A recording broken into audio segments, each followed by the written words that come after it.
Yes, good morning students. देखिए, संधि part first में हमने पढ़ा था कि संधि का मतलब होता है जोड़ना या मिलाना।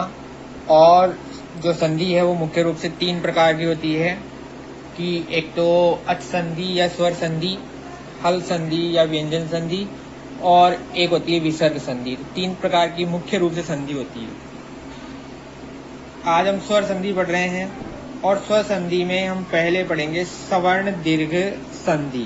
सवर्ण दीर्घ संधि, ठीक है, सवर्ण दीर्घ संधि।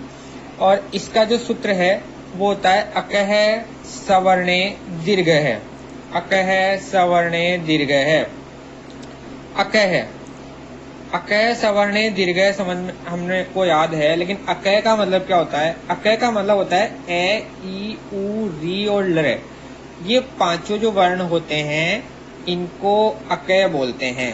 इनका समूह है, इन पांचों का जो ये समूह है ये अकह कहलाता है। ठीक है, अक प्रत्याहार कहते हैं इसको। इसे हम अक प्रत्याहार कहते हैं। ठीक है, अक प्रत्याहार इसे कहा जाता है। ए, ई, उ, री और रे ये मूल स्वर भी कहलाते हैं और इनका जो समूह है वो समूह है अक प्रत्याहार कहलाता है। तो अक सवर्णे समान वर्ण, जब इनके सामने इनके साथ इनका ही कोई समान वर्ण आए, जैसे ए के साथ वापस ए आ जाए, ई के साथ वापस ई आ जाए, उ के साथ उ आ जाए और री के साथ री आ जाए, लरी के साथ लरी आ जाए। अगर इनके साथ ये अपने से समान वर्ण के साथ जुड़ते हैं, अगर ये अपने से समान वर्ण के साथ अगर ये जुड़ते हैं या मिलते हैं तो दीर्घ है। दीर्घ का मतलब बड़ा होना, तो ये दीर्घ हो जाते हैं, ये मतलब बड़े हो जाते हैं। कहने का तात्पर्य है जैसे ए, अगर ए जो है वो ए अगर ऐसे मिलेगा, दोनों समान है तो आ बनेगा। इसी तरह से ई जो है वो ई अगर ई से मिलेगा, ठीक है, तो वो बड़ी ई, ठीक है, दीर्घ वाला ई जो है वो बनेगा। इसी तरह से उ जब उ से मिलेंगे, आपस में दोनों समान वर्ण उ मिलेंगे तो दीर्घ उ जो बड़ा उ जिसे हम बोलते हैं वो बनेगा। री ऋषि के साथ भी ऐसा ही है और री के साथ भी ऐसा ही है।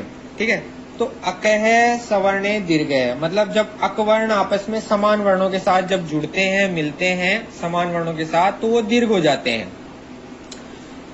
दीर्घ या हस्व, ए, ई, उ, री और ली, जब ये पांचों वर्ण ए, ई, उ, री, ली, दीर्घ या हस्व ए, ई, उ, री और ली, जब इनके पश्चात अगर कोई समान स्वर आए, मतलब यही वापस आए, ए के बाद ए आए, ई के बाद ई आए, उ के बाद उ आए, री ऋषि के बाद री ऋषि और ली के बाद ली आए, ऐसी स्थिति के अंदर हमेशा दीर्घ आदेश होता है। दोनों स्थानों के स्थान पे, दोनों स्थानों की जगह पर दीर्घ आदेश हो जाता है।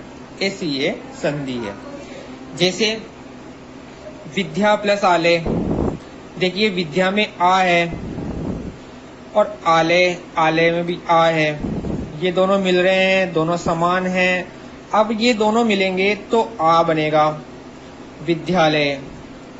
इसी तरह से रत्न, रत्न में ए है और आकार, आकर, आकर में आ है, रत्न प्लस आकर, रत्न में ए और आकर का आ, ये दोनों जब आपस के अंदर मिलेंगे, जुड़ेंगे, तो दोनों समान वर्ण हैं, तो इन दोनों के स्थान पे दीर्घ आदेश हो जाएगा, इसका मतलब आ बनेगा। ठीक है, रत्नाकर। इसी तरह से अति प्लस इव, अति में ई है छोटा वाला और इव, इव में भी ई है, ये दोनों जब आपस में मिलेंगे या जुड़ेंगे, दोनों समान वर्ण हैं, ठीक है, तो इन दोनों के स्थान पर दीर्घ आदेश हो जाएगा, मतलब बड़ी ई, अतीव।